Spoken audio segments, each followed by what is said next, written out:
What do you think you're doing, Aya? Is this really going to work out? Do I look clairvoyant to you? But we have so few clues, we need to take any opportunity we can get. If we can't get on defensive, we'll never get anywhere. I suppose so. But we still don't know who the real criminal is. All of our cross-examinations gave us the inches of progress. And the prosecution is going to make first contact with Miss Moria too. Who knows what new information they'll get? Well, they've controlled the pace of this trial so far, but we're gradually turning it around. The only thing we know for certain is that Miss Oku didn't do it. So no matter what evidence or testimony turns out, it can only help our cause. Yeah, you're right. We are her defense attorneys. We'll keep believing her innocence and fight for the right verdict. Thanks, I was right to ask for your help, lady. It's a little too early for thanks, yeah, but I hope you'll hold on to them once we manage to win. You've got it. Oh, looks like they're about to resume the trial. We don't know what the future holds in store, but we'll come out on top. Just wait and see. I'm counting on you. That was rather fast, I'll be honest. I was expecting it to take much longer. Oh well, that works for me. That works for me. Trial's now back in session. Has the prosecution prepared for the witness? Okay. Good. Let's save. Let's do that. Yes, we have, Your Honor. Then she may enter. Bailiff, show the witness to the stand. It's been some time, Eiki. Oh, hello, Suwako. How nice to see you again. I suppose my presence here is due to my judging like an Enma despite being just a goddess. Do not be mistaken, you're only here as a witness. I only want your cooperation in helping to maintain the order of Gensokyo. Well, unlike most other deities, I'm not terribly interested in order. That's not something I expect to hear from a god. That's because she's a folk goddess born from a small group of Japanese as opposed to one spread throughout the country or was imported from another land. Aren't you worried about being cursed if she just goes poorly? No, I think we'll be fine. Remember, the faith in her and from the Tengu have been on decline. She'll probably try to avoid doing anything that would further endanger her very existence. I feel kind of sorry for her. She's just getting what she deserves. What are you two whispering about over there? Nothing at all. She seems strong enough as it is, regardless.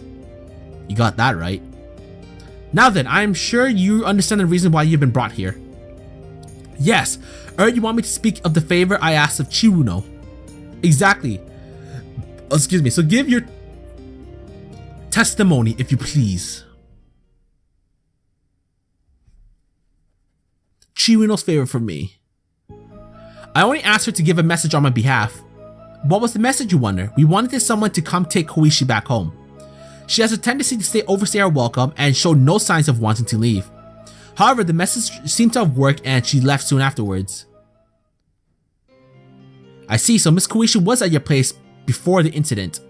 Yes, she was. She wasn't a nuisance in particular, she was just there for too long. Yes. Now please begin your cross-examination defense. Understood, Your Honor.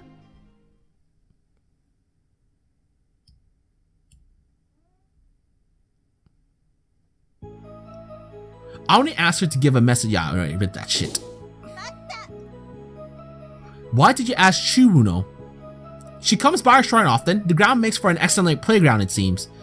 So when she was about to leave, I asked her to visit Oku's place. So I see. So what did you ask Cirno to tell her? Don't be so hasty. She will answer your question presently. I wish you would stop interrupting me when I'm on a roll. Wouldn't it have been easy to just ask Miss Koishi to leave directly? Why go through all the trouble of asking Miss Oku to bring her back? You clearly don't know Koishi. Her vagrancy is practically like an illness. Not even I know what to tell someone who has no desire to leave. I wish someone would inform me.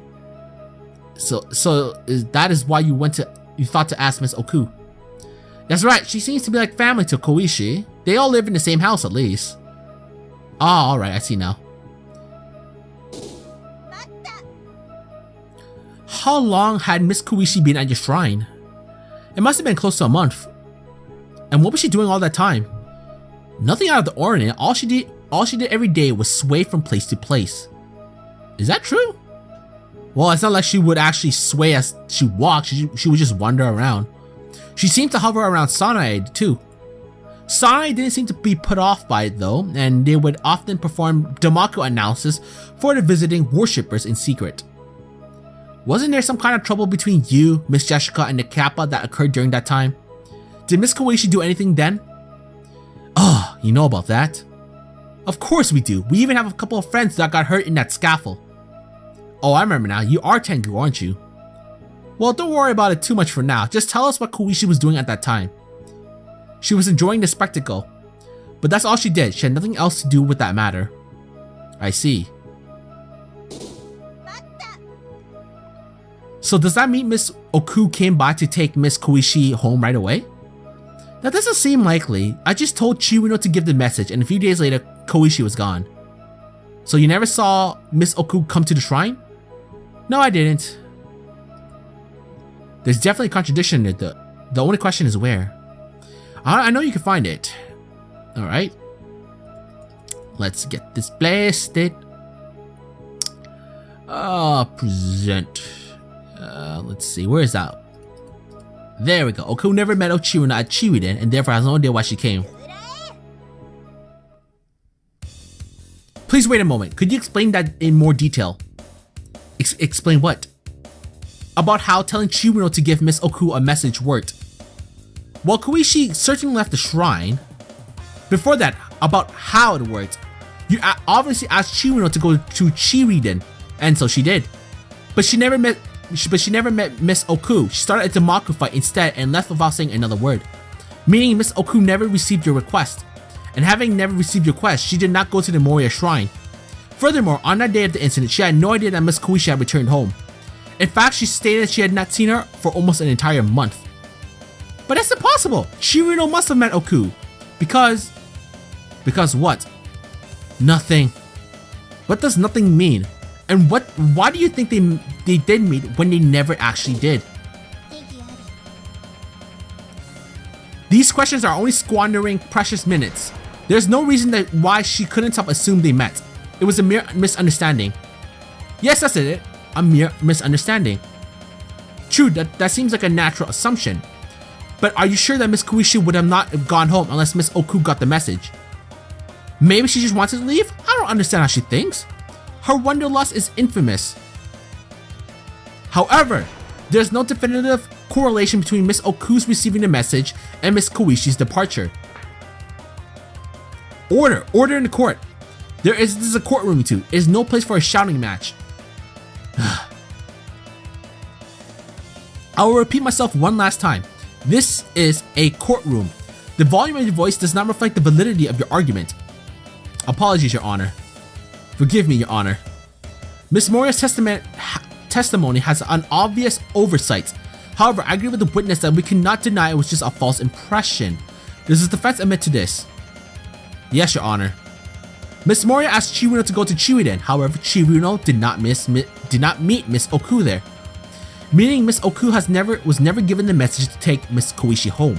However, Miss Koichi returned home regardless of her own will. Whereupon she discovered her older sister, the victim, in a suspended state. Does that seem logical? Yes, it does, Your Honor. Even I could not prevent my judgment from being biased due to defendant's checkered past. However, I feel that one question still remains. It concerns the weapon, this no-standing Yarormyr doll. The court record states that Miss Oku received a sample from Mr. Morchika. My god, I've been saying that for so long.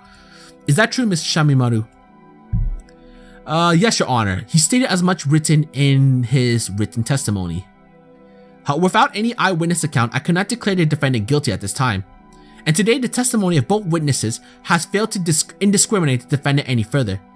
Under this condition, I'm afraid this might have been a mistaken arrest brought upon by circumstantial evidence. Am I wrong, Miss Knowledge? No, Your Honor. Now then, I have a proposal I would like to make. At this point in time, I cannot reach a verdict, and continually extending the trial to gather more evidence will inconvenience both the plaintiff and the respondent. And so, with the approval of both the prosecution and defense, I would like to propose summoning another person as a witness. You can't mean. And just who this person? Morchika, Mr. Rinosuke Morchika. I knew it! But how would he? Miss Knowledge, in an effort to bring the truth of this case to light, will you arrange for him to testify tomorrow? Well, the prosecution does not believe. As I mentioned earlier, Miss Oku is only being held on circumstantial evidence. We could not entirely rule out the possibility she was erroneously arrested.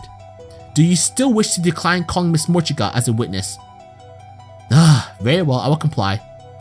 So please make the arrangements necessary. Try not to be too forceful with him though. Unlike any our other witnesses, he will be more of a reference. Am I understood? Yes, Your Honor. Yes, Your Honor. With that, I will bring today's proceeding to an end. We will begin tomorrow with Mr. Mochika's testimony. Court adjourned.